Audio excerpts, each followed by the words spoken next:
डोंगरदादा फारच दुःखी होता. एकटेपणामुळं कष्टी होता. तो सारखा विचार करायचा, काय करावे. आपल्याला कोणाची सोबत नाही, संगत नाही, कोणी नाही बोलायला, कोणी नाही हसायला, कोणी नाही खेळायला. एकदा एक नवलाची गोष्ट घडली. एक छोटेसे रोपटे डोंगरदादाच्या कुशीतून हळूच वर आले. डोंगरदादापाशी उभे राहिले. टकमक टकमक पाहायला लागले. डोंगरदादाला खरंच घाबरलेच, पण धीर करून डोंगरदादाने त्याला विचारले, डोंगरदादा, राहू का मी इथे? मला देशील का तू आसरा? डोंगरदादा खूप आनंद झाला. तो म्हणाला, वा वा, राहा की कुशाल, तुझं इथे स्वागतच आहे. रोपटे डोंगरदादाच्या मांडीवर बसले. डोंगरदादाने त्याला खाऊ पिऊ घातले. रोपट्याचे मोठे झाड झाले. मग दुसरे रोपटे आले. तेही डोंगरदादाने वाढवली.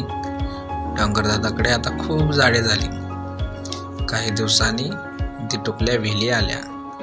झाडांच्या भोवताली जमल्या. हातात हात धरून फेर धरू लागल्या. मग काही बुटकी झुडपे आली. माना डोलवत उभे राहिली. त्यांच्यासोबत होते इवले इवले गवत. फारच होते लाजत. ते हळूच बिलगले डोंगरदादाला.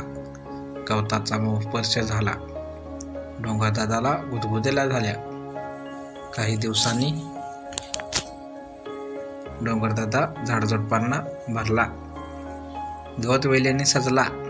रंगबेरंगी फुलाने नटला. खूपच शोभून दिसू लागला. डोंगरदादाचे जंगल झाले दाट. मग काय विचारता त्याचा थाट. डोंगरदादाचे जंगल सिंहाच्या दृष्टीत पडले. तो डोंगरदादाकडे आला. आया झुलवू लागला.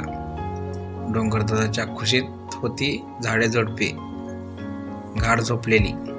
सिंहाने गर्जना केली तेव्हा झाडे झुडपे वेली फुले थरथरली. खडबडून जागी झाली. डोंगरदादाने सिंहाकडे पाहिले. त्याला विचारले, काय झाले रे बाबा? एवढ्या मोठ्याने का ओरडतोस? सिंह म्हणाला, डोंगरदादा, क्षमा करा. पहिलं तुमचं रान आणि हरपलं माझं भान, म्हणून केली मी गर्जना. इथं दाट झाडे आहे, हवा कशी थंड आहे. राहू का मी इथे? डोंगरदादा म्हणाला, हो हो, अगदी आनंदानं. ही पहा ऐसपैस गुहा, यात तो खुशाल राहा. सिंह खुश झाला. तो गुहेत राहायला लागला. जंगलात रुबाबात फिरायला लागला. डोंगरदादाचे जंगल पाहून अनेक पशु यायला लागले. डोलत डोलत आली वाघोबाची स्वारी. सोंड हलवत आला हत्ती. मान वळवत जिराफ आला. शेपूट उभारत कोल्हा आला. डोळे मिचकवत अस्वल आले. पळत पळत लांडगे आले. सुंदर सुंदर हरणे आली. तुरु तुरु धावायला लागली. गोजीरवाणे ससे आले. टुनू टुनू उड्या मारायला लागले. वाकुल्या दाखवत माकडे आली. फांद्यावर झोके घेऊ लागली.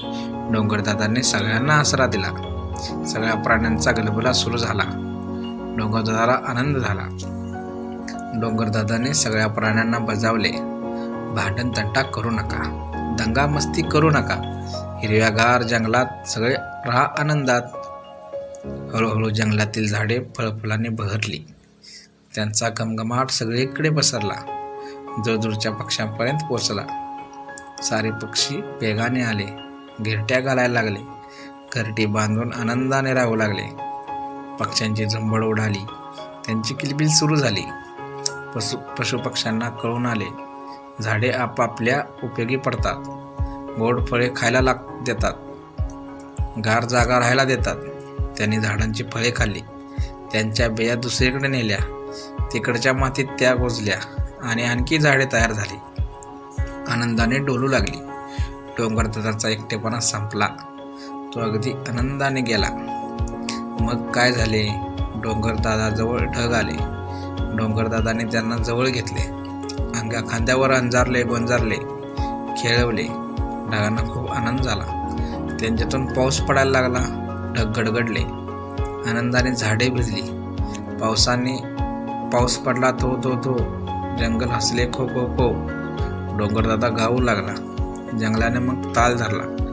या पक्ष्यांनो या सगळे खुशाल खा या गोड फळे, मधुर मध हा पुन्हातला तुमच्यासाठी साठवला. पाऊस भरपूर पडायला, जंगल हवे राखायला.